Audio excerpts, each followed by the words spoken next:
సంబరమింకెప్పుడు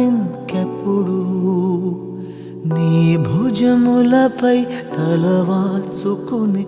ఆ పండగ నాకెప్పుడు క్షణానికో సవాలిలా జవాబులేదెప్పుడు నాన్నా నువ్వు నా ప్రాణం అనిన సరిపోదట మాట నాన్నా నీకై ప్రాణం ఇవ్వన ఇదిగో ఇది నా మాట నిజాన్నిలా అనేదిలా ఇవా